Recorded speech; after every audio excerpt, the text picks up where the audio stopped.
মাঝে জাস্ট একটা দিনের জন্য ডান্স ক্লাস অফ ছিল, তাই আমার মনে হচ্ছে যে কত বছর পরেই না ডান্স ক্লাসে আজকে আসলাম।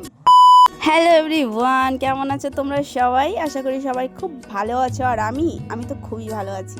সো বন্ধুগণ, আজকে আমি চলে যাচ্ছিলাম ডান্স ক্লাসের উদ্দেশ্যে। আজকে আমাদের ডান্স ক্লাস আছে, আর একদিন জানো তো রং খেলার জন্য আর কি আমাদের একদিন ক্লাস অফ ছিল, আর একদিনের জন্য অফ ছিল। এই কারণে আমার মনে হচ্ছে যে কতদিনই না অফ ছিল। মানে ডান্স ক্লাসটা এতটাই ভালোবাসি, একদিন অফ থাকলেও ভালো লাগে না, সপ্তাহে জাস্ট একটা দিন মানে কেমনই একটা লাগে। স্যারেরা ছুটি দেয় না বললেই চলে, কিন্তু সেদিন রং খেলা ছিল শুধু এই কারণেই আর কি অফ ছিল, না হলে অফ সেটাও হয়তো অফ দিত না। তো যাই হোক, দেখো আজকে ক্লাসে ঝাড় দেওয়ার পরে আমরা এক্সারসাইজ করার পরে একটু রেস্ট নিচ্ছিলাম বসে বসে। সকাল 11টা থেকে 2টো পর্যন্ত ক্লাস হয়, তবুও মনে হয় কি যে কি তাড়াতাড়ি ছুটি হয়ে গেল, একটুখানি ক্লাস হলে ভালো হতো। আর এখানে দেখছিলাম মধুসূদন মেলা বসছিল, আর ওখানে একটুখানি দাঁড়িয়ে থাকার পরে আমরা চলে এসেছিলাম চাঁদবিলে। আর চাঁদবিলে এসে একটা মেয়ে আমাকে বলছে যে ও নাকি আমার ভিডিও দেখে, আর ওর সঙ্গে আমাকে বলছিল একটা ভিডিও করতে। আমার তো শুনে খুবই ভালো লাগছিল। তো যাই হোক, কিছুক্ষণ চাঁদবিলে থাকার পরে আমি সোজা চলে গেছিলাম বাড়িতে।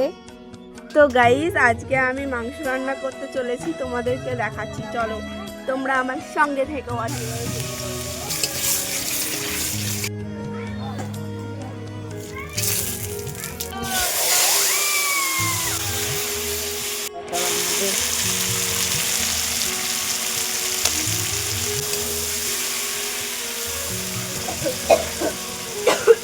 মাংস রান্না করার রেসিপি তোমাদের আর আমি কী বা বলবো। আমি যতদূর জানি তোমরা আমার থেকে যথেষ্ট ভালো জানো রান্না কিভাবে করতে হয়। আমি তো বলতে গেলে সেরকম ভালো রান্না করতে পারিই না, তবু আজকে রান্না করলাম। যাই হোক গাইজ, আমার চিকেন কষা কমপ্লিট।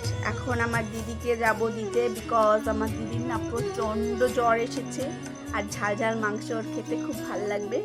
এর জন্য ভাবলাম যে চলো ওকে দিয়ে আসি। ও তো আমাকে ভালোবাসে না, আমি তো বাসি, তাই দিয়ে আসি। চলো চলো গাইজ, এই যে আমার দিদি শুয়ে আছে। দিদি দিদি, এই যে তোর জন্য মাংস কষাইছি, নি খা।